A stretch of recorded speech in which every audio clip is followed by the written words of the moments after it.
আজ থেকে প্রায় 50 বছর আগের ঘটনা। গ্রামের নাম ফুলবাড়ি। এখন যেমন অনেক উন্নত এই গ্রাম ধীরে ধীরে শহরের মতো হয়ে উঠেছে। পাকা বাড়ি, উঁচু উঁচু পাঁচিল, পাকা রাস্তা, বহু উন্নত হয়েছে এই গ্রাম। এই গ্রামই একসময় ফাঁকা ছিল, তেমন বাড়িঘর ছিল না। ফাঁকা মাঠ আর চারিদিকে ছিল শুধু চাষের জমি। হাতে গোনা কয়েকটা পরিবার বাস করত। ইলেকট্রিক পরিষেবাও তখন সবার বাড়িতে ছিল না। তখন বেশিরভাগ মানুষ লণ্ঠন, হ্যারিকেন এইসব ব্যবহার করত। এই গ্রামেই ঝর্ণা নামে একটি মেয়ে তার বাবা ও মায়ের সাথে বাস করত। ঝর্ণার বয়স তখন 15 কি 16 হবে। তবে তাদের নিজেদের কোনো বাড়ি ছিল না, ওরা অন্যের বাড়িতে ভাড়া থাকতো। বেশ ভালোই দিন কাটছিল।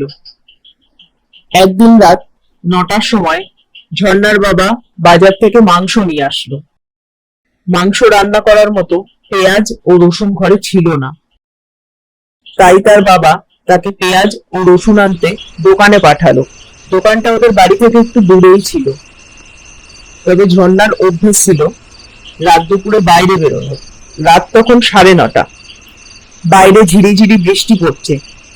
ঝর্ণা এক হাতে হ্যারিকেন আর অন্য হাতে ছাতা নিয়ে দোকানের দিকে এগিয়ে যাচ্ছে। চারিদিক ফাঁকা মাঠ, একটিও লোকজন নেই। ঝিরিঝিরি বৃষ্টি হচ্ছে, ঝিঝি পোকা ডাকছে। বাড়ি থেকে দোকানের দিকে যেতে একটি নিম গাছ পড়ে। সেখানে যখন ঝর্ণা পৌঁছালো তখন হঠাৎ করে একটা বুড়ো লোক সাদা চাদর মুড়ি দিয়ে তার পাশ দিয়ে হেঁটে যেন এক নিমেষে উধাও হয়ে গেল। ঝর্ণা অদ্ভুত ভাবে তাকিয়ে রইল। চারিদিক ফাঁকা, কোথাও কেউ নেই। কিন্তু যতদূর পর্যন্ত চোখে পড়ছে কোথাও আর বুড়োটাকে দেখা গেল না। ঝর্ণার গায়ে কাঁটা দিয়ে উঠল।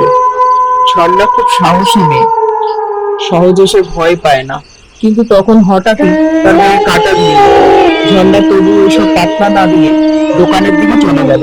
কিন্তু ঝর্ণার মনে তখনও একটি প্রশ্ন ঘুরছে যে এত তাড়াতাড়ি লোকটা কোথায় গেল, নিমেষের মধ্যে কোথায় যেতে পারে। সে পেঁয়াজ ও রসুন নিয়ে সেই কথা ভাবতে ভাবতে সেই একই পথ দিয়ে বাড়ির উদ্দেশ্যে রওনা হলো। কে ছিল ওই বুড়ো লোকটা? আগে তো আমাদের গ্রামে কোনোদিন ওনাকে দেখিনি। আর এইভাবে এক নিমেষে কোথায় উধাও হয়ে গেল? ঝর্ণা এসব বলতে বলতে আবার সেই নিম গাছের নিচে এসে দাঁড়িয়ে লোকটাকে খুঁজছে। তখন হঠাৎ করেই লোকটা তার সামনে এসে দাঁড়িয়ে পড়ে এবং তার নাম ধরে ডাকে, ঝর্ণা, এই ঝর্ণা।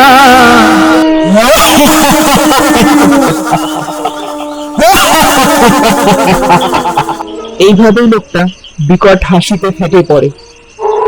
লোকটির পরনে ছিল সাদা ধুতি, গায়ে ছিল সাদা চাদর দিয়ে মোড়া, চোখ মুখ সম্পূর্ণ ঢাকা ওই সাদা চাদরে। পা দুটি যেন শূন্যে ভাসছে। এই ভয়ঙ্কর দৃশ্য দেখে ঝর্ণা ভীষণ ভয় পেয়ে অজ্ঞান হয়ে পড়ে যায়। ঝর্ণা বাড়ি ফিরছে না দেখে ওর বাবা ওকে খুঁজতে দোকানের পথে হাঁটতে থাকে।